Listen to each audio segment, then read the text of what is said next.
नमस्कार दोस्तों, स्वागत है आप सभी का यस के एक्सेलेंस ट्यूटोरियल में। तो दोस्तों आज हम लोग देख रहे हैं यूपी बोर्ड कक्षा 10 गणित एनसीईआरटी के बुक से अभ्यास 1.1 का क्वेश्चन नंबर 2। इससे पहले हम क्वेश्चन नंबर 1 बता चुके हैं, तो आप लोग जो है इसके पहले की जो वीडियो है इसको उसमें देख लीजिएगा और वीडियो के डिस्क्रिप्शन में भी मिल जाएगा इसका लिंक और इसके अंत में भी मिल जाएगा पहले क्वेश्चन का लिंक। ठीक है, तो यहाँ पे आप लोग देख सकते हैं कि दर्शाइए कि कोई भी धनात्मक विषम पूर्णांक 6³ + 1 या 6³ + 3 या 6³ + 5 के रूप का होता है जहाँ q कोई पूर्णांक है। ठीक है, तो इसको जो हम लोग कैसे दर्शाएंगे कि कोई भी धनात्मक विषम पूर्णांक कोई धनात्मक विषम पूर्णांक है तो वह इसी रूप का होगा। ठीक है, तो यहाँ पे दोस्तों हम लोग जो है मान लेते हैं कि माना कि हल लिखेंगे और हल में लिखेंगे कि माना कोई धनात्मक विषम पूर्णांक कोई धनात्मक विषम पूर्णांक क्या है? ए है। कोई धनात्मक विषम पूर्णांक क्या है? ए है। ठीक है, अब हम लोग को दर्शाना है या दिखाना है। हम लोग को क्या दिखाना है? दिखाना है कि कोई धनात्मक विषम पूर्णांक जो है वह किस रूप का है, तो इस रूप का है। यानी कि कहने का मतलब यह है कि ये जो का रूप क्या है, तो ए का रूप 6³ + 1 है या 6³ + 3 है या 6³ + जो है 5 के रूप का है। माने ये जो धनात्मक विषम पूर्णांक है ना, यह जो है इस रूप का है। ठीक है, यह हम लोग को दर्शाना है। तो दोस्तों चूंकि ये जो है अगर धनात्मक विषम पूर्णांक इस रूप का अगर है, तो अगर हम लोग जो है इक्विलिब्रियम प्रमेयिका से अगर इसकी तुलना करें, यानी कि ए बराबर हम लोग जो है BQ + R से तुलना करें, तो यहाँ पे हम लोग देख सकते हैं, यहाँ पे लिखिएगा तुलना से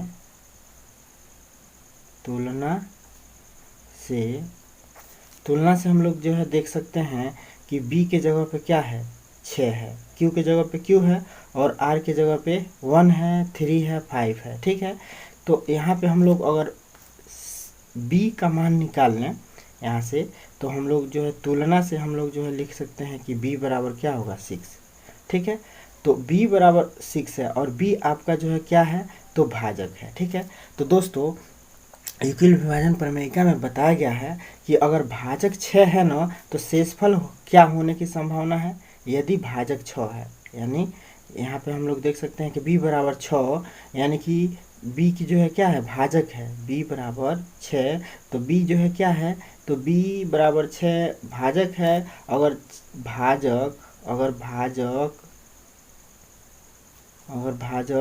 6 है तो शेषफल क्या आने की संभावना है? तो शेषफल क्या आ सकता है?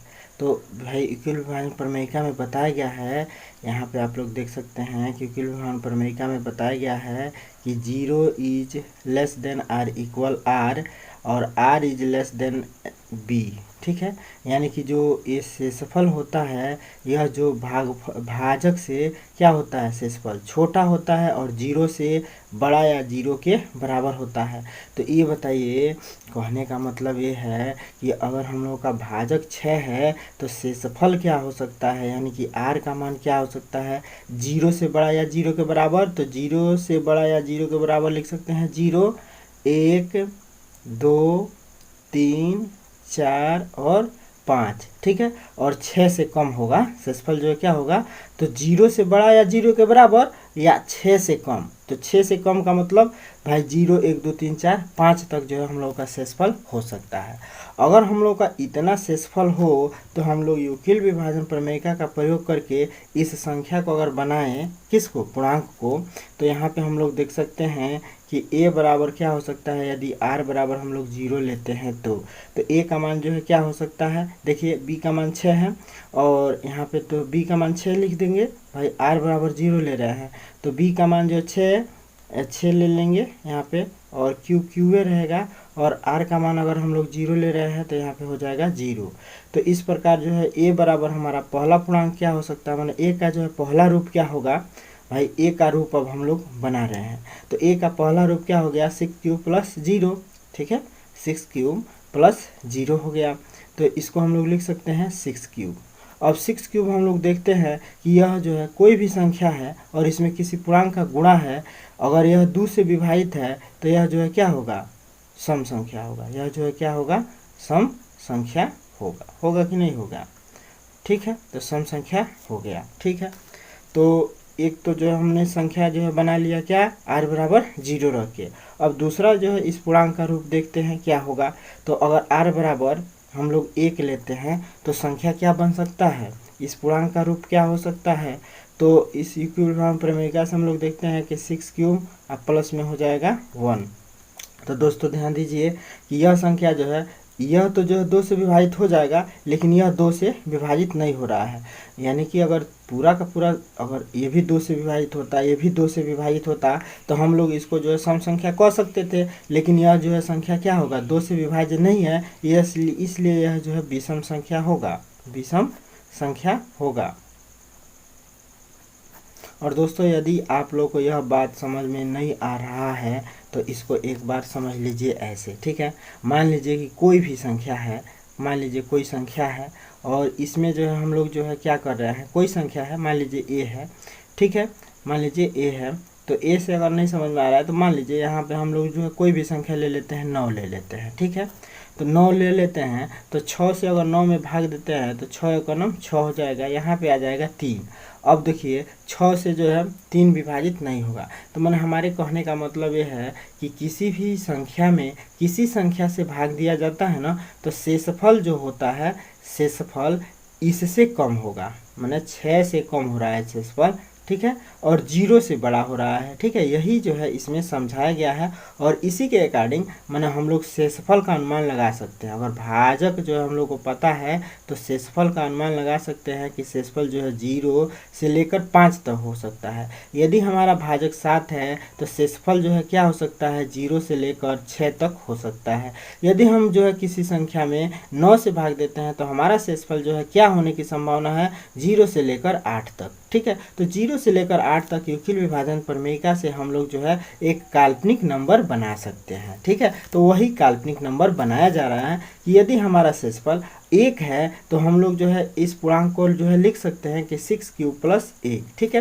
तो यह जो है देखते हैं कि चूंकि यह तो 2 से विभाजित हो रहा है, कोई भी इसमें अंक 2 से विभाजित हो रहा है, तो यह यहाँ तो जो है 2 से विभाजित हो रहा है, लेकिन जो है इसमें जो है 1 जो है 2 से विभाजित नहीं होगा, तो यह विषम संख्या होगा, ठीक है। अब जो है यदि हम लोग r बराबर जो है 2 लेते हैं तो संख्या हमारा क्या बन सकता है, इस पूर्णांक का रूप क्या हो सकता है, तो 6³ अब प्लस में 2। तो यहाँ पे हम लोग देखते हैं कि यह भी संख्या जो है 2 से विभाजित है, यह 2 से विभाजित है और यह भी 2 से विभाजित है, यानी कि यह संख्या 2 से पूरा विभाजित हो जाएगी। कैसे, तो देखिए 2 कॉमन ले सकते हैं हम लोग, तो यहाँ पे हो जाएगा 2 तिहाई 6, यानी कि 3³ अब प्लस में 1 होगा अब बटे 2। तो 2 से ही संख्या पूरा विभाजित हो रहा है। एक मतलब है कि यह संख्या, कौन संख्या, ये वाला संख्या, अब ये मत समझिएगा, ठीक है, ये वाला संख्या यानी कि 6³ ये समझाने के लिए है, 6³ अब +2 यह जो है क्या होगा, तो एक सम संख्या होगा। यह जो है क्या होगा, एक सम संख्या होगा, ठीक है, एक सम संख्या होगा ये, ठीक है। तो हम लोग डायरेक्ट यहीं पे लिखेंगे कि यह एक सम संख्या है, ठीक है। अब जो है यदि हम लोग जो है r बराबर 3 लेते हैं तो a का मान जो है क्या हो सकता है कि 6³ अब प्लस में 3 हो सकता है, ठीक है। मैंने हम लोग युक्ल विभाजन प्रमेयिका में ही इसका मान रख रहे हैं, ठीक है। तो यहाँ पे जो है 6³ + 3 हो गया। अब 6³ + 3 हम देखते हैं कि यह तो जो है संख्या मैंने 6³ 2 से विभाजित है, यह भी अगर 2 से विभाजित होता 3 तो जो है यह सम होता, लेकिन ये 3 जो है क्या होगा, मैंने किसी भी जो है सम संख्या में अगर विषम संख्या का योग करें ना तो वह कभी भी जो है एक जो है सम संख्या प्राप्त नहीं होगा। ये भी एक सिद्धांत है। और यहाँ पे आप लोग बस ऐसे समझिए कि अगर ये भी 2 से विभाजित है, ये भी 2 से विभाजित है, तब तो सम होगा, लेकिन यह 2 से विभाजित है और यह 2 से विभाजित नहीं है। इसका मतलब ये है कि यह जो है क्या है, विषम संख्या है। इसका मतलब क्या है, यह जो है विषम संख्या है, यह जो है विषम संख्या है, ठीक है। अब देखिए यह विषम संख्या हो गया। अब फिर जो है हम लोग अगला जो है अगर समीकरण बनाएं तो r बराबर अगर 4 लेते हैं, भाई हम लोग को शेषफल जो प्राप्त है उसी शेषफल को रख रहे हैं, ठीक है, क्रमशः। तो हम लोग देखते हैं कि ए का क्या क्या रूप हो रहा है। तो ए का रूप जो है क्या हो जाएगा यहाँ पे, तो 6q प्लस में जो है क्या हो जाएगा 4। अब यहाँ पे देखते हैं कि ये भी 2 से विभाजित है और ये भी 2 से विभाजित है, तो इस प्रकार यह जो है क्या होगा, तो जो है सम संख्या होगा, यह जो है क्या होगा, सम संख्या होगा, सम संख्या है, ठीक है। अब यहाँ पे देखते हैं कि r बराबर 5 रखते हैं, तो r बराबर अगर 5 रखते हैं तो a का मान जो है क्या होगा 6q प्लस में 5। तो यहाँ पे देखते हैं कि यह तो 2 से विभाजित है, यह संख्या 2 से विभाजित नहीं हो रहा है, यानी कि 2 कॉमन नहीं निकलेगा। तो एक मतलब यह क्या हो गया कि विषम संख्या हो गया। और जब यह विषम हो गया, ठीक है, विषम संख्या है, तो अब हम लोग देखते हैं दोस्तों कि सम में जो है क्या आ रहा है 6q प्लस 1 आ रहा है, विषम में यहाँ पे हम लोग को 6q प्लस 1 मिल रहा है, फिर जो है विषम में 6q प्लस 3 मिल रहा है, फिर विषम में 6q प्लस 5 मिल रहा है। तो विषम संख्याएं जो है इस प्रकार हम देखते हैं कि यही इसी रूप का आ रहा है, ठीक है। तो इस संख्या में जो है हम लोग देखते हैं कि इस प्रकार से यह जो है सिद्ध हो रहा है कि कोई भी विषम संख्या अगर इस रूप का है तो यह जो है ऐसे ही होगा। तो यहाँ पे हम लोग देख सकते हैं कि इसमें जो है, इसमें सम संख्या क्या है, सम संख्या यहाँ पे देख सकते हैं 6q है, ठीक है, सम संख्या 6q हो गया, ठीक है। उसके बाद से सम संख्या में देखिए, सम में पहला ही हो गया 6q, दूसरा जो विषम हो गया तो सम क्या हो गया 6q प्लस 2, तो एक जो है 6q प्लस 2 जो है क्या हो गया सम हो गया। उसके बाद से 6q प्लस 4 जो है सम है, यहाँ पे देख सकते हैं, ठीक है। तो यह अगर ये जो है सम संख्याएं हैं, ये सम संख्या है, ये सम संख्या है और ये सम संख्या है, तो बकीवा जो बच रहा है यह जो है क्या है विषम ही है। तो विषम संख्या यहाँ पे हम लोग लिख सकते हैं, तो विषम संख्या जो है किस रूप का हो सकता है, तो 6q प्लस 1, 6q प्लस 3 और 6q प्लस 5 के रूप का ही होगा, ठीक है। इति सिद्धम, इति